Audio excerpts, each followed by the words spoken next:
Padre, gracias por esta mañana.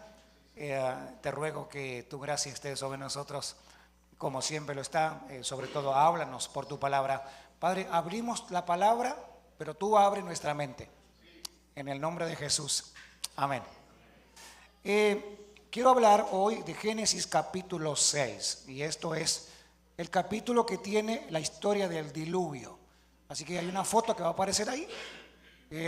¿Cuántos están familiarizados con esta foto? La gran mayoría, por más que sepas o no sepas mucho, por lo menos alguna película te viste de este asunto de lo que se llama el Arca de Noé. Lo curioso es que esto es un momento desastroso para la historia de la humanidad hasta este momento. Lo curioso es que Noé significa descanso y consuelo. Noé significa descanso y consuelo. Ahora, la pregunta del millón es: ¿descanso y consuelo en el medio de un diluvio? ¿Descanso y consuelo en el medio de un desastre?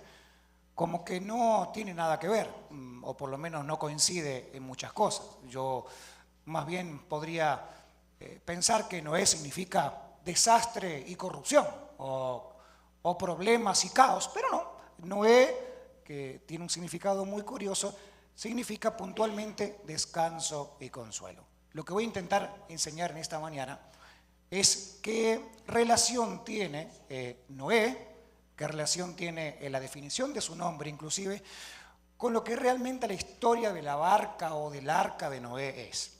Si te quedas solamente con la parte del dibujo, volvemos al dibujo, pantalla. Si te quedas solamente con esta parte de la famosa historia de Noé, te vas a quedar con la mitad del pastel, ¿no? Te vas a comer la mitad del sándwich, te vas a comer la mitad del pozole. A ver, ayúdenme ustedes. Del arroz con frijol, de lo que sea, pues. Del asado, gracias. Te vas a comer la mitad del platillo. Pero si contemplamos esto de una perspectiva bíblica un poquito más allegada, vamos a encontrar muchas cosas muy bonitas. Génesis, entonces, capítulo 6. Venga conmigo al verso número 5 en adelante. Lo que voy a tener que hacer es detenerme en la lectura de este pasaje. Está en pantalla. Si no tienes Biblia, puedes acercarte a alguien que la tenga. Si no, el texto va a estar en la pantalla en este momento. Génesis capítulo 6, versículo 5 en adelante. ¿Me ponen el verso, por favor? Gracias. Bien, leamos juntos. Vamos, ¿te gusta marcar tu Biblia? ¿Te gusta marcar? ¿O tienes un papel al lado para poder marcar? Bueno, vamos a hacerlo en esta mañana entonces. Al ver el Señor que la maldad del ser humano en la tierra era muy grande y toda inclinación de su corazón tendía siempre hacia el mal, lamentó haber hecho al ser humano en la tierra y le dolió en su corazón. Valga aclaración, pongan atención. Dice que la humanidad hasta este momento tenía todo su corazón inclinado hacia el mal. ¿Dónde tenía el corazón? Inclinado hacia el mal. Cuando la Biblia habla de corazón, está hablando de mente, voluntad y emociones. Eso quiere decir que estos personajes de esta historia estaban completamente hundidos en la desgracia. No había gente más o menos. Estaban integralmente hundidos en su desgracia. El otro verso que sigue, número 6, que hay una palabra bastante particular, que dice que Dios lamentó haber hecho al ser humano. ¿Qué hizo Dios? Cuando alguien habla del lamento de Dios o que Dios lamentó, otra versión dice se arrepintió.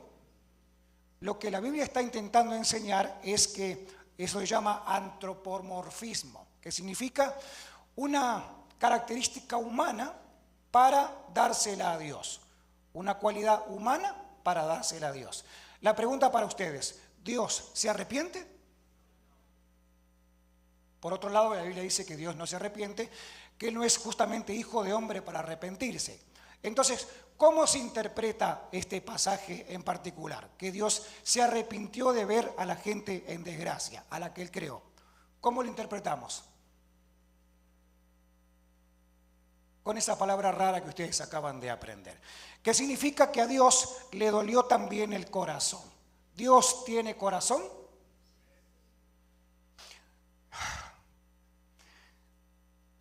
¿Dios tiene corazón?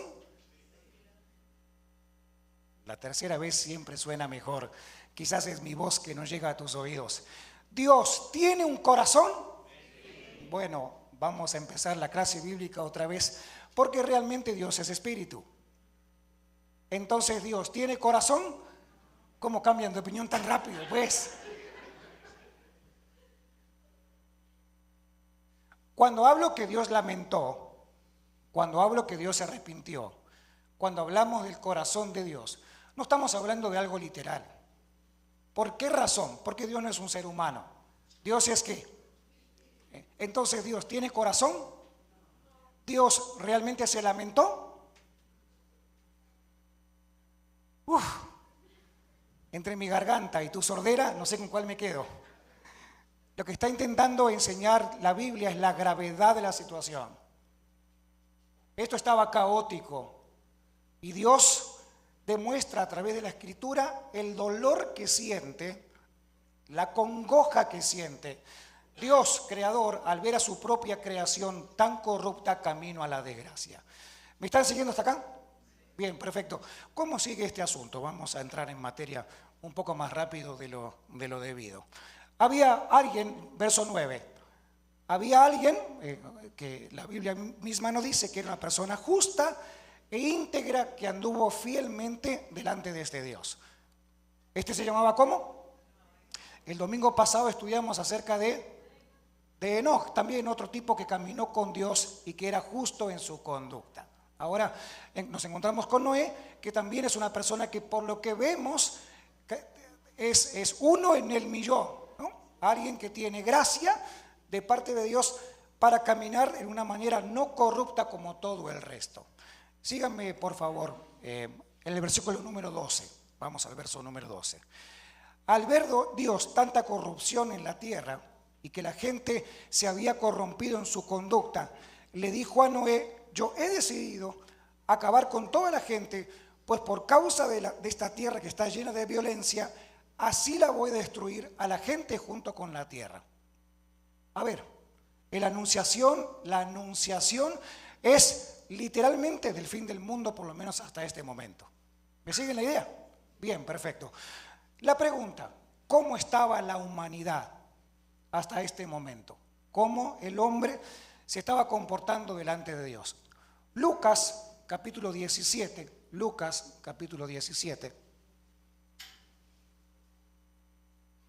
es Jesús hablando. Lucas capítulo 17, versículo 26 al 29.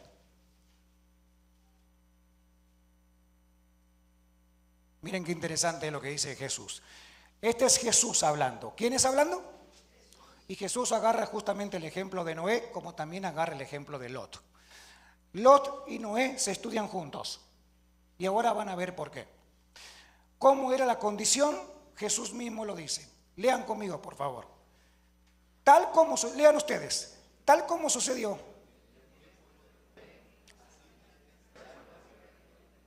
¿Qué pasaba con la gente? Comían, se casaban.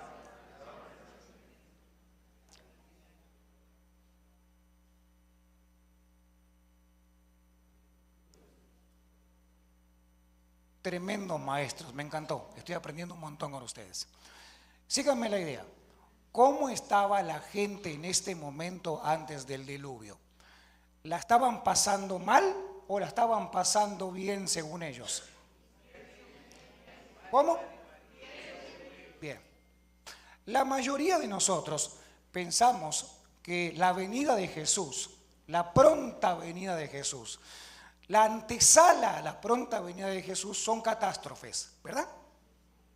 Mateo 24 nos habla de las guerras, los rumores de las guerras, las desgracias, las suegras que vienen de visita. Sin embargo, si lees detenidamente, te vas a encontrar que Mateo 24 dice: y esto son las señales antes del fin, porque todavía el fin no viene. son señales de antes. ¿Estás acá? Sin embargo, las señales de que todo está bien, me parece a mí que se aproximan mucho más a pensar que Cristo está pronto a su venida. ¿Me siguen la idea? Más o menos. Versículo número 28 de Lucas 17. Léanlo ustedes otra vez, por favor, léanlo por mí. Lo mismo sucedió. ¿Qué hacían?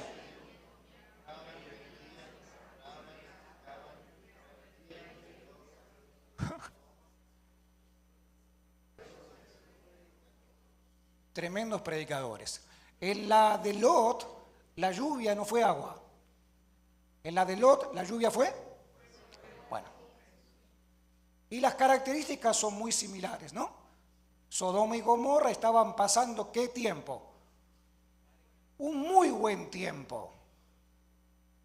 Si alguna vez quieres leer bíblicamente algo perverso, lee el comportamiento de Sodoma y Gomorra. Te cuento lo que la Biblia dice, relato bíblico, y te lo hago de manera creativa para que sea más comprensible. De repente habían dos ángeles que llegaron a visitar a Lot. Dos ángeles que llegaron a visitar a Lot, se metieron en la casa de Lot y la gente estaba tan corrupta, tan perdida, tan perversa, que querían llegarse sexualmente a esos ángeles. Fueron a la casa de Lot, rodearon la casa de Lot y le pidieron que sacara a los ángeles afuera porque querían tener sexo con ellos. Ideología de género, degeneramiento, mal comportamiento. No te creas que es algo de ahora. Si vas a verlo de la perspectiva bíblica, esto sucede desde el día número 1. Solamente que es el mismo chango, va cambiando de ropa. O cómo decirlo, según para que me entiendas bien. La misma enchilada, pues. No sabemos si son rojas o son verdes, pero es enchilada al fin. El mismo pecado disfrazado de la misma cosa. Insisto, la gente perversa desde su corazón, perdidos completamente, pero no perdidos mal, perdidos que le iba bien. ¿Quieres leerlo conmigo otra vez en la Biblia? En los tiempos de Noé, la gente ¿qué tenía? Tenía comida, tenía fiesta, tenía dinero, tenía recursos. Y en los días de Lot le agrega algo muy curioso: sembraban y edificaban. Eran gente trabajadora. ¿Hay alguno de esos aquí? No significa que eres santo por ser trabajador. Mírelo con cara de preocupado al de al lado y diga: uy, eso lo dijo por ti, seguro el pastor. Porque eran gente que tenían de todo. A ver, póngame atención. Sé que la mayoría conoce lo que equivocadamente se dice que es el evangelio de la prosperidad. Prosperar no tiene nada que ver con Dios. Se puede prosperar aún sin Dios. ¿Estás aquí? Ok. ¿Cómo lo sé? Porque lo dice la Biblia. En los tiempos de Lot, como en los tiempos de Noé, había gente que estaba extremadamente próspera en todo, pero bien perdidotes, igual que prósperos. ¿Se entiende? Ponga cara de preocupado, por favor, esta mañana, porque dice: el pastor, ¿qué le pasó ahora? Está predicando del fin del mundo. Lo que acabo de parafrasear se encuentra en Génesis capítulo 19, versículo 4 y 5, para los que son curiosos acerca de la Biblia. Pero ¿qué pasa con Noé de forma particular? Aclaración: para la venida de Cristo falta el tiempo que Dios quiere detener la venida de Cristo. ¿Cristo viene? Bien. ¿Viene por segunda vez por su iglesia? Sí. ¿Cuándo viene? ¿Cuando las cosas estén mal o cuando las cosas estén bien?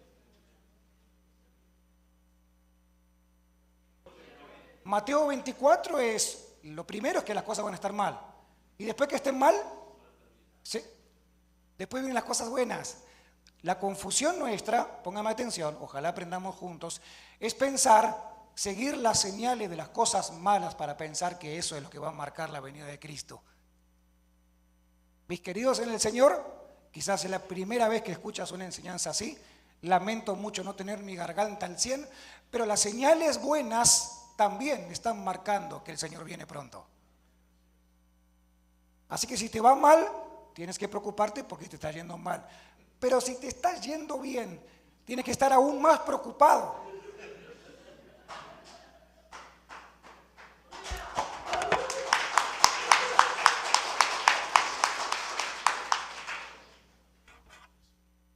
No se pierda en eso, porque ni en los días de Noé, ni en los días de Lot, las cosas estaban mal.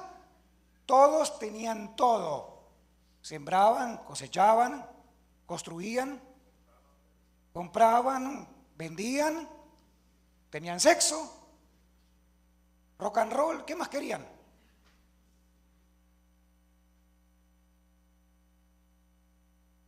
Y de un momento a otro Dios dijo, hasta acá. Con Noé mandó el agua. ¿Conocen lo que dice la Biblia? Llovió por una extremada cantidad de tiempo y se inundó absolutamente, y solamente una familia se salvó. ¿Por qué se salvó esa familia? Por la predicación de alguien justo. ¿Saben? Vayan conmigo rápido. Génesis capítulo 6, versículo 18. Génesis 6, 18.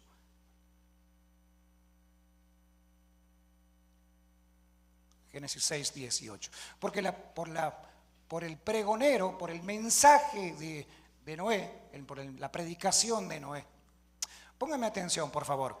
¿Qué predicación estamos hablando que tenía Noé? ¿Qué predicación hacía Noé? Ustedes se imaginan, pónganme atención acá. ¿Están acá? Un tipo, uno solo, cortando madera, construyendo un arca, en el medio de la nada, donde todo el mundo, me imagino, pasaría por al lado y le diría, ¿qué estás haciendo? No, estoy haciendo una barca porque Dios va a mandar un diluvio, todo esto se va a acabar. ¿Qué le causaría a usted o a mí si veo a un loco así armando un arca en el medio de la nada? ¿Qué estás haciendo? Cuando la Biblia dice que Noé predicaba, ¿cuándo predicaba? Noé no era un predicador contemporáneo con un micrófono y una Biblia como yo. Noé pregonaba cada vez que le preguntaban, ¿qué estás haciendo, Noé? Estoy construyendo un arca porque viene el fin del mundo. ¿Estoy haciendo qué? Construyendo un arca porque viene el fin del mundo. Obviamente, casi obvio, nadie le creyó al mensaje. Y solamente Dios decidió, pongan atención por favor, establecer este primer pacto, el primer pacto que Dios establece con Noé, el primer pacto que Dios establece con la humanidad, que dice lo siguiente: pero contigo, lean conmigo, estableceré y entrarán. ¿Cuántas personas se salvaron en el diluvio? ¿Cuántas? 7 parientes y Noé, número 8. ¿Y animales? Un montón de animales estuvimos ahí. En una oportunidad, un profe, amigo mío, que enseñaba justamente el libro de Génesis, o el Pentateuco, mejor dicho, él ponía preguntas chistosas en los exámenes. Y en una de esas él preguntaba, ¿cuántos pisos tenía el arca de Noé? ¿A quién le importa la cantidad de pisos que tenía el arca de Noé? Lo que tenemos que entender del arca de Noé es que simboliza algo que va a salvar a la familia, porque se viene el diluvio. Lo mismo que con Lot. Lot, te tienes que correr de aquí tú y tu familia. Váyanse, porque acá voy a mandar fuego y esto se va a acabar. ¿Alguien está entendiendo para dónde va la Biblia? La Biblia va para hablarnos de un Salvador. ¿Ves? Va para hablarnos de un Salvador, de una desgracia abismal. La venida de Cristo está cerca. ¿Amén? ¿Sabemos cuándo viene? Pero sabemos que viene. ¿Qué te causa eso? ¿Te causa miedo?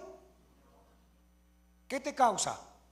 Lo que te tiene que causar es ganas de predicar, porque las familias tienen que venir. 2 o 3 que les gusta predicar, me aplauden, eso está bien, me anima para seguir hablando. Y si no me creen lo que anuncio, bueno, al pobre Noé no le creyeron, ¿por qué te van a creer a ti?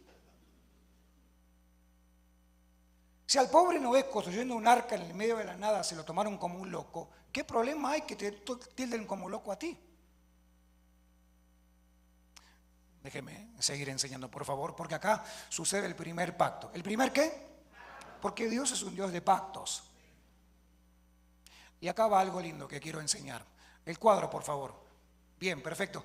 Síganme con la vista. Vamos a leer esto bien rápido. Voy a tratar de explicártelo de la forma más resumida posible. Dios se relaciona con la humanidad a través de pactos. El primer pacto es el que estamos hablando ahora. ¿Qué es el pacto con quién? La preservación por la gracia, porque la gracia comienza a desplazarse a partir del Antiguo Testamento, no de Cristo para acá. ¿Me sigue la idea? Entonces tenemos pacto con Noé, ¿quieres aprenderlo? Pacto con Abraham, pacto con Moisés, pacto con David y por último el pacto entre los pactos. Cuando Cristo va a entregarse y está en su última cena, cada vez que tenemos comunión lo decimos, porque este es el símbolo del ¿qué? Del nuevo pacto en mi sangre. ¿De qué nuevo pacto me está hablando Jesús? Que no es el pacto con Noé, que tampoco es el de Abraham, que tampoco es el de Moisés, que menos es el de David, sino que es algún pacto ¿qué? ¿En quién? En Jesús. De una vez y para siempre. Antes esto iba de manera progresiva, ¿se entiende? Noé era un hombre justo, pero no era Cristo. Abraham fue un hombre justo, pero no era Cristo. Moisés fue un hombre justo, pero no era Cristo. David fue un tremendo rey, pero no era Cristo. Entonces, la función de estos cuatro, ¿a quién te señalan? ¿A quién me señalan a mí? A Cristo. Otra forma de aprender esto, me reservo el tiempo y mi garganta para lo que sigue, es a través de las dispensaciones. ¿Qué palabra dije? Qué palabra tan rara hoy la palabra dominguera, ¿eh? Que son 7. Algunas corrientes teológicas enseñan que son 7 dispensaciones, 7 maneras en las que Dios tuvo que enviar el mensaje a la humanidad para hablarnos justamente acerca de Jesús. En definitiva, cualquiera de las dos corrientes que quieras abrazar, yo particularmente me inclino por esta, terminamos en una sola cosa, en que Cristo es la señal del nuevo pacto, es el camino, la verdad y la vida, y no hay otra forma de relacionarse con Dios sino a través de Jesús. ¿Sí?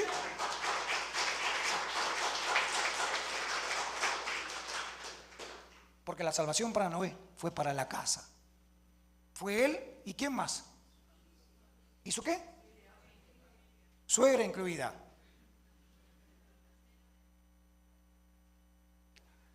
Hebreos capítulo 11, verso 1. Hebreos capítulo 11, verso 1. Corrijo, verso 7. Hebreos 11, 7. Ahora otra vez les toca leer a ustedes. Lean conmigo.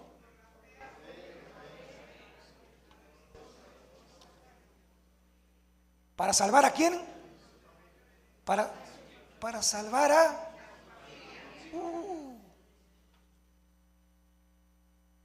Noé armó un arca porque Dios se lo mandó para salvar.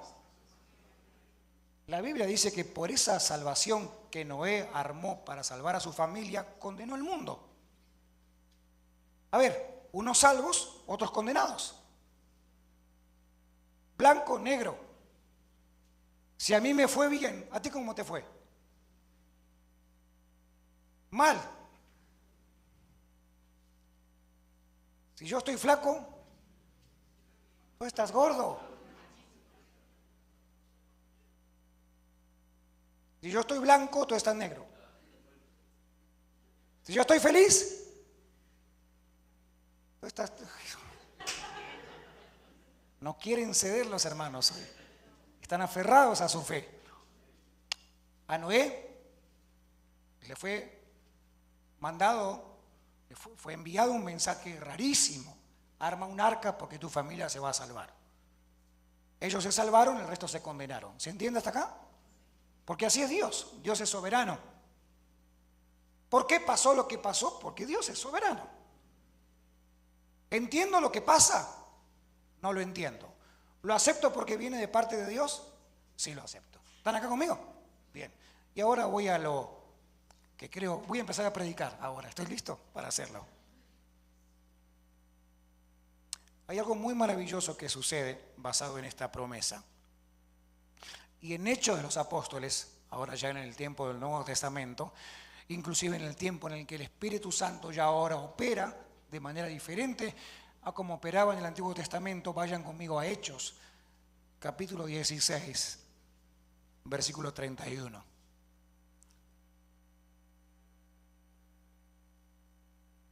Voy a terminar con esto. Esto es dinamita pura, si se quiere. Y voy a tratar de predicarlo o terminarlo de la mejor manera posible para tener un tiempo de canciones juntos. ¿Cree quién? ¿En quién? Así tú y tu familia. A ver, póngame atención acá. ¿Que crea quién? ¿Quién? ¿Uno o todos?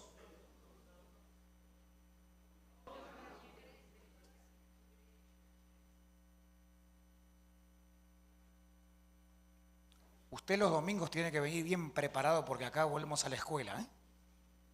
¿Cree en el Señor Jesús? ¿Quién? ¿Uno o todos? Vuelvan a Noé. ¿Fue el hijo de Noé que creyó en el arca? ¿Fue la suegra? Dios permita. ¿Fue la nuera? ¿Quién fue? Y la salvación fue para...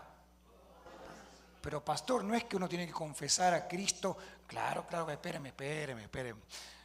No se me adelante, solamente agárrese de la promesa.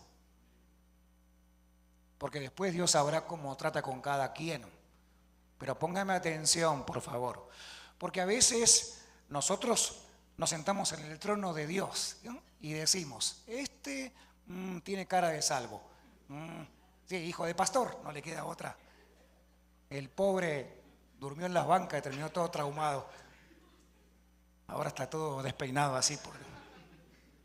Déjeme seguir hablando, pues, criticándolos un poco. Aquella señora que está sentada en el medio, tiene cara de dudosa. Yo no creo que sea muy salva que digamos, no se le nota mucho lo santa. ¿Ven? Y uno se pone en posición de Dios, ¿no? Uno dice, este sí, este no, este más o menos, este sí, este no. Este fuma, este bebe, este le contesta a la esposa, esta mujer le grita al marido. Hermanas, digan amén.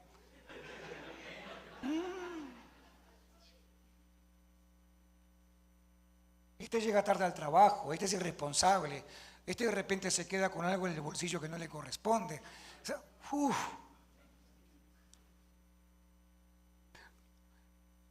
cree en el Señor Jesucristo, cree en el Señor Jesús, así tú, ¿y quién? Y tu familia serán salvos. Explico algo lindo, cultural.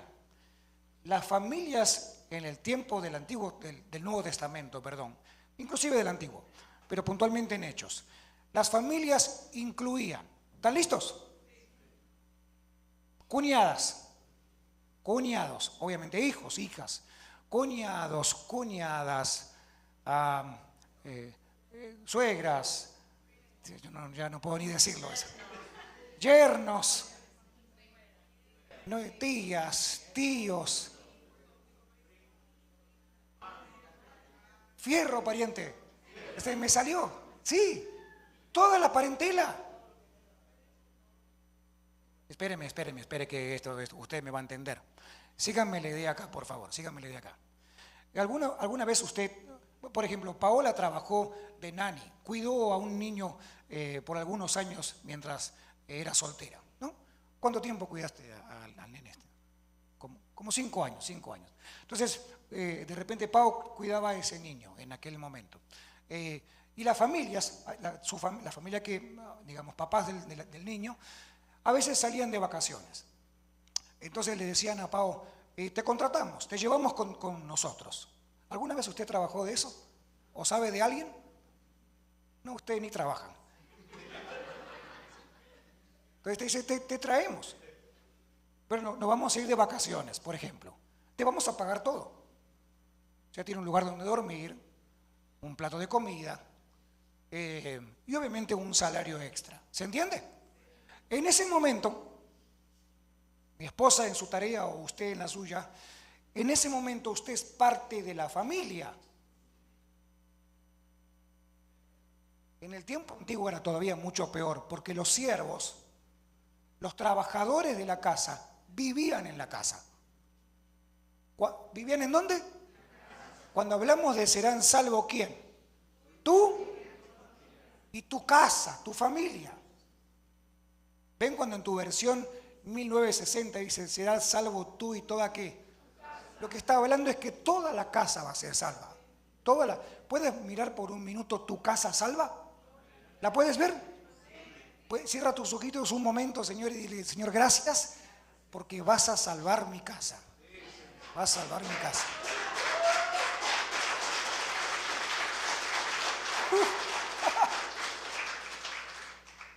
Y entonces, pastor, ¿quiere decir eso que lo que ocupa Dios es una persona que tenga fe? Nada más que eso. ¿Alguien tiene fe aquí por su familia?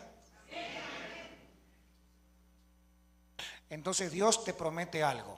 Dios de pactos, ¿te das cuenta? Dios de pactos. Dios de pactos. Lo que hace Dios es hacer un pacto contigo a través de Jesús. ¿Un pacto con quién? Contigo a través de Jesús. Y Dios lo que te dice a ti y a mí en esta mañana es que si le creemos a Él, a ver, póngame atención, nos va a pasar lo que a Noé. Vamos a ser salvos, ¿quién? Ponte de pie conmigo, por favor.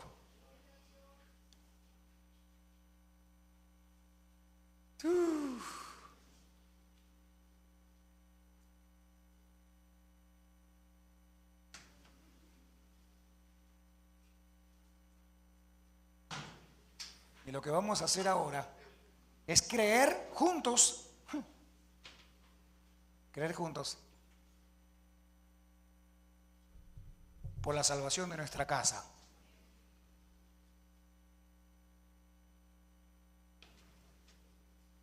¿La fe se hereda? Bueno, en cierta manera sí.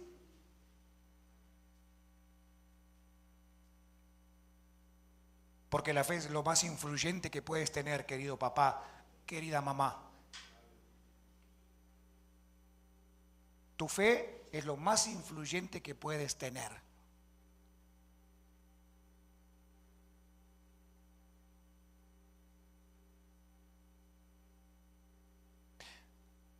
Tengo a Ricardo con nosotros,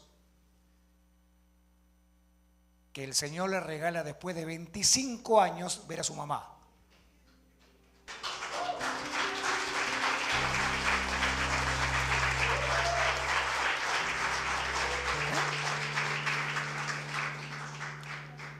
La fe es poderosa.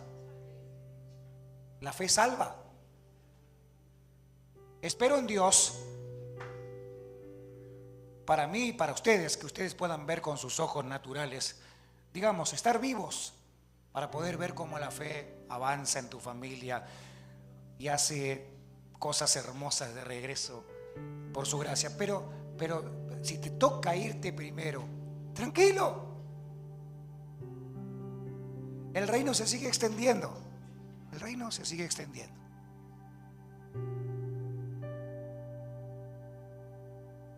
Yo tengo 2 hermanos más.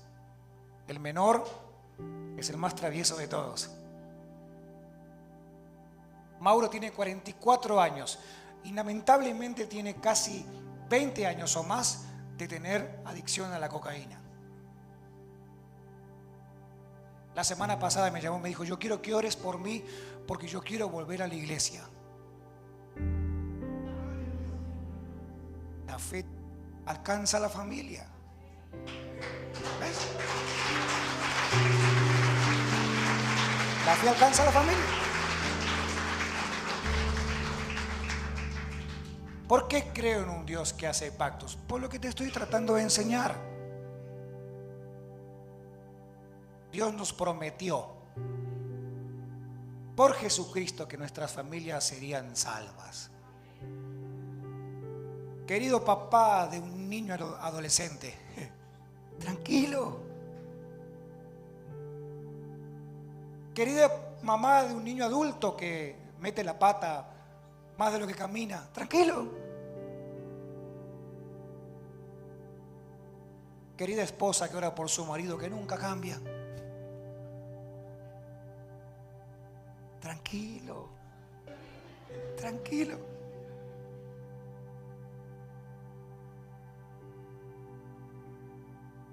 Dios es fiel en cumplir sus promesas. ¿Sí?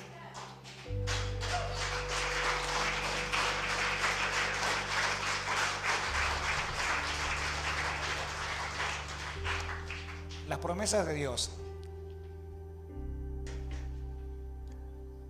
no es una suerte de galleta del panda.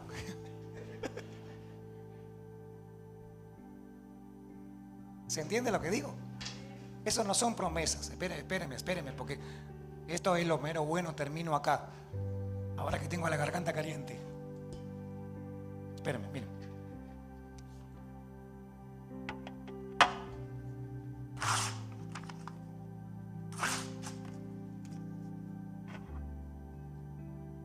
Dios no es promesitas sueltas. Bueno, ahí te va una bendicioncita. Bueno, ahí te va otra bendicioncita. ¿Te estás portando bien últimamente? Gracias por...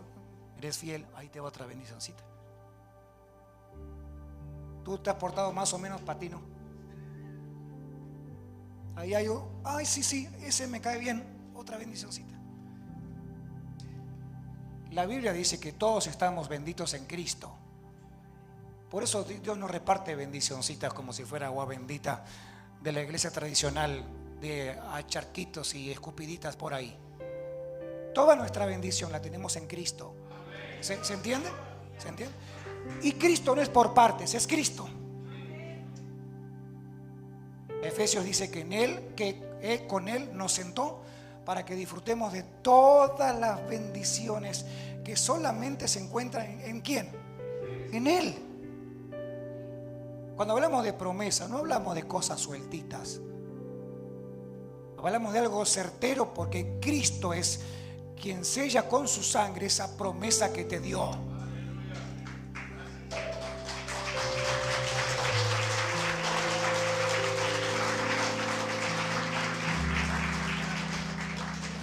¿Por qué cantamos, predicamos, anunciamos que no tenemos duda de que Cristo, Dios, el Padre, el Hijo y el Espíritu Santo cumple sus promesas? Porque ya la cumplió por Cristo. ¿Estás acá? Cuando me digas, estoy esperando que Dios cumpla lo que me prometió. ¡Ja! Ya lo cumplió Dios. ¿Cuándo pasó? En la cruz del Calvario. ¿Y cómo lo voy a ver? Ah, de eso se encarga Dios.